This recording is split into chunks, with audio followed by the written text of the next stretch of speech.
আসসালামু আলাইকুম। হাসান খালেদ, সভাপতি, বাংলাদেশ তৃণমূল পার্টি, আপনাদের সাথে। দর্শক শ্রোতা, আজকে আপনাদের সাথে কথা বলবো ব্যাংকে যে আমানত রাখা হয় সেই আমানত ফেরত দেওয়ার বিষয় নিয়ে। সম্প্রতি গত সপ্তাহে বাংলাদেশ ব্যাংকের গভর্নর বলছে কিছু ব্যাংক দুর্বল হয়ে গেছে, এই ব্যাংকগুলো বন্ধ হয়ে যাবে।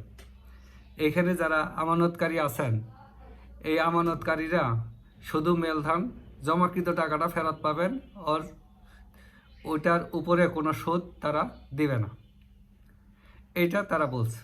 এখন আপনাদের সাথে এটা শেয়ার করার উদ্দেশ্য হলো এই, ব্যাংক যদি সেটা দিতে না পারে, সুদ দিতে যদি না পারে, এখন কোনো ঋণ খেলাপি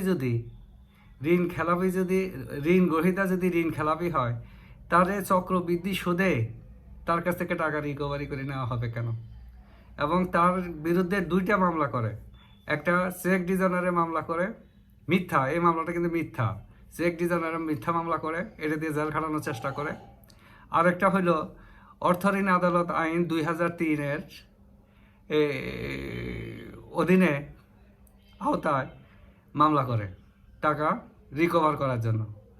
এবং এই যে মামলা করে, এই প্রিন্সিপাল টাকার সাথে সুদে আসল চক্রবৃদ্ধি যত রকমের আছে সব এখানে যোগ করে, তারপরে ডিক্রি হওয়ার পরে আবার ডিক্রির সাথে এই যে মামলার খরচ সেটাও যোগ করে,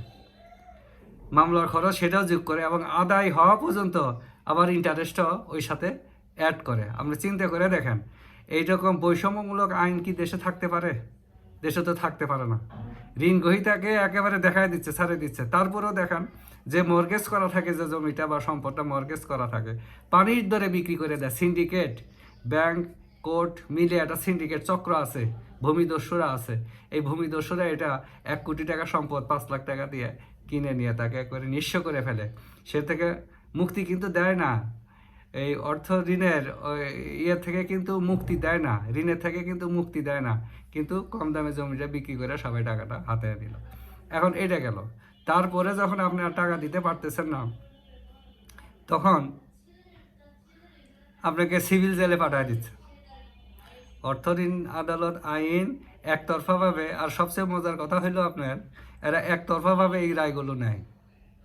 প্রত্যেকটা ম্যাক্সিমাম কেসে দেখা যাবে একতরফাভাবে এই রায়গুলো নিয়ে, অথচ গ্রাহকের কিন্তু যোগাযোগ আছে। ওখানে নেগোশিয়েবল ইনস্ট্রুমেন্ট অ্যাক্টের আন্ডারে যে চেক ডিজাইনার মামলা, এই মামলাও চলতেছে, কিন্তু এটা গোপন করে ফেলে যে গ্রাহকের সাথে যোগাযোগ নাই, একতরফা। ওই আইন আছে, ওই আইন বলে একতরফা মামলা করে নিচ্ছে।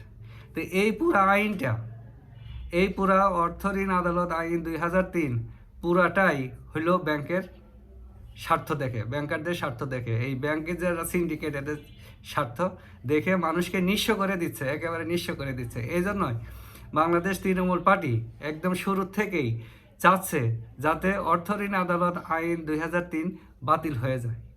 এই আইনটা বাতিল করে ঋণ রিকভারির নতুন একটা সিস্টেম বের করতে হবে, যাতে টাকার বিকল্প তো টাকা না থাকলে তো টাকা দেওয়া যায় না, যাতে ঋণ গ্রহীতা টাকাটা তার সুবিধা মতো তার সহ্যের মধ্যে কিস্তি করে দিলে সেইটা টাকাটা দিয়ে দিতে পারবে।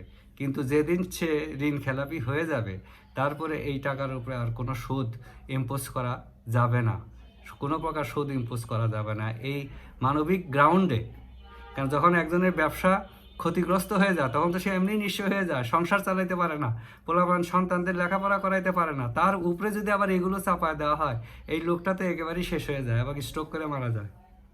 ম্যাক্সিমাম ঋণ গ্রহীতা সরাসরি যারা সত্যিকার অর্থে ঋণ খেলাপি, তারা কিন্তু মারা যায়। তাই বাংলাদেশ তৃণমূল পার্টি এখন অনুরোধ জানাচ্ছে, সরকারকে পরামর্শ দিচ্ছে যে ঋণের সংজ্ঞায়, ঋণ খেলাপির সংজ্ঞায় পরিবর্তন আনতে হবে। যারা প্রকৃত ঋণ গ্রহীতা তারা ঋণ খেলাপি হবে, আর অন্যরা যারা হাজার হাজার কোটি টাকা নিয়ে মেরে দিচ্ছে তারা হবে ঋণ সন্ত্রাসী।